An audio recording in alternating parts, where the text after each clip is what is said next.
عمرو اور کٹانا چڑیل۔ عمرو اپنے گھر پر آرام کر رہا تھا، اتنے میں دروازے پر دستک ہوئی۔ عمرو ہڑبڑا کر اٹھا اور دروازے کی جانب لپکا۔ اتنے میں دروازہ پھر سے زور زور سے بجنے لگا۔ عمرو اونچی آواز میں چلایا، کون ہے باہر؟ باہر سے آواز آئی، میں بادشاہ کا سپاہی ہوں، تمہیں بادشاہ نے فوراً دربار میں بلایا ہے۔ ویسے تو عمرو بادشاہ کو بھی کسی خاطر میں نہ لاتا تھا، مگر آج کل عمرو یار کے حالات کچھ ٹھیک نہیں تھے۔ عمرو نے سوچا، چلو آج بادشاہ کو ہی چونا لگاتے ہیں۔ عمرو نے جلدی سے اپنا سامان پکڑا، زنبیل سنبھالی اور اپنے گھوڑے برگ پر سوار ہو کر بادشاہ کے محل پہنچ گیا۔ محل کے اندر بادشاہ دربار لگائے اپنی تخت پر بیٹھا ہوا تھا۔ عمر کو دربار میں داخل ہوتا دیکھ کر سب وزیر اور بادشاہ چوکنے ہو گئے کہ کہیں عمرو ان پر ہاتھ نہ صاف کر لے، مگر عمرو کا دھیان بڑی سوچ پر تھا۔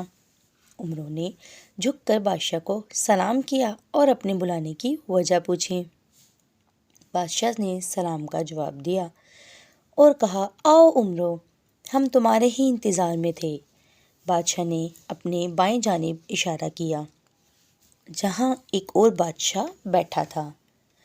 بادشاہ نے عمرو سے کہا، ہمارے ہمسائے ملک کے بادشاہ افتخار الدین ہیں، ان کی بیٹی ایک ہفتے سے لاپتہ ہے۔ ان کی پوری فوج اور ہماری فوج بھی ان کی بیٹی کا پتہ نہیں چلا سکی۔ اب تمہیں ان کی بیٹی کو تلاش کرنا ہوگا۔ عمرو اپنے چہرے پر پھٹکار بھری مسکان لاتے ہوئے کہنے لگا، بادشاہ سلامت، وہ تو ٹھیک ہے، پر ذرا انعام کی بھی کچھ بات کر لیں۔ بادشاہ نے کہا، ہاں ہاں، میں جانتا ہوں تمہارے لیے سونے سے بڑھ کر کچھ نہیں ہے۔ ویسے تو بادشاہ نے اعلان کیا تھا کہ جو بھی اس کی بیٹی کو ڈھونڈ کر لائے گا وہ اس سے اپنی بیٹی کی شادی کر دے گا اور آدھی سلطنت بھی اس کے نام کر دے گا، مگر تمہارے لیے یہ معنی نہیں رکھتا، اس لیے اگر تم نے بادشاہ کی بیٹی کو صحیح سلامت ڈھونڈ نکالا تو بادشاہ اپنا آدھا خزانہ تمہیں دے دے گا۔ یہ بات سنتے ہی عمرو کی باتیں کھل گئیں۔ عمرو ہمسائے ملک کے بادشاہ سے مخاطب ہوا اور کہا، بادشاہ سلامت، مجھے اپنی بیٹی کے بارے میں تفصیل بتائیے تاکہ میں اسے بآسانی ڈھونڈ سکوں۔ بادشاہ نے عمرو کو مصور کے ہاتھ سے بنی اپنی بیٹی کی پینٹنگ دکھائی اور بتایا کہ ہم سب سو رہے تھے کہ اچانک محل کی چھت سے میری بیٹی کے چیخنے کی آواز آئی۔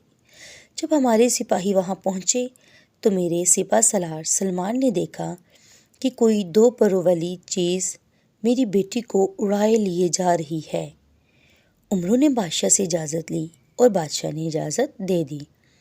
بادشاہ سے اجازت ملتے ہی عمرو نے اپنی زنبیل سے بونے نجومی کو نکالا۔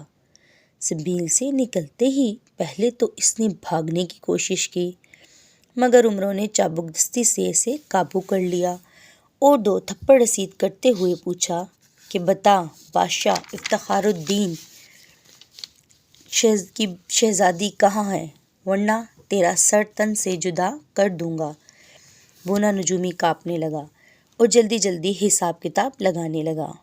بونے نجومی نے بتایا کہ شہزادی کٹانا چڑیل کے پاس ہے۔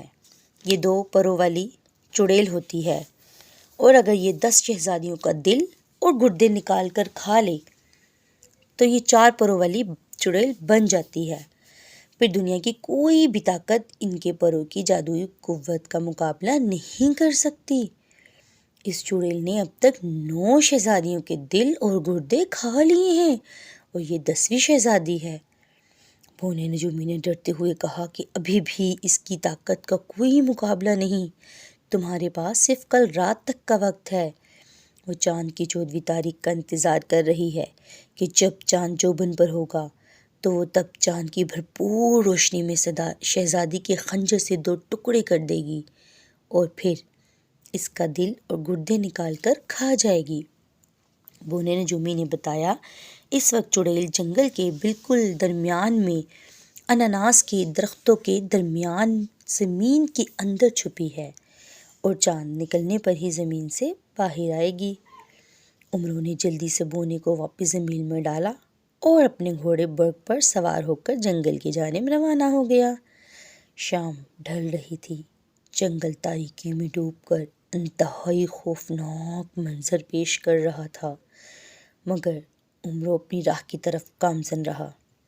ابھی چاند مکمل روشن ہونے میں تھوڑا وقت تھا کہ عمرو عین جنگل کے درمیان پہنچ گیا اور بزرگ کی دی ہوئی تلوار سلیمانی اپنی زنبیل سے نکال کر چڑیل کی طاق میں بیٹھ گیا۔ جنگل کا سناٹا اور زمین کے نیچے چڑیل کی پھنکار انتہائی خوفناک منظر پیش کر رہی تھی۔ جیسے ہی چاند کی روشنی مکمل ہوئی، زمین پھٹی اور اس میں سے کٹانا چڑیل پھنکارتی ہوئی باہر نکل آئی۔ شہزادی کو کٹانا چڑیل نے اپنے پاؤں میں دبوچا ہوا تھا۔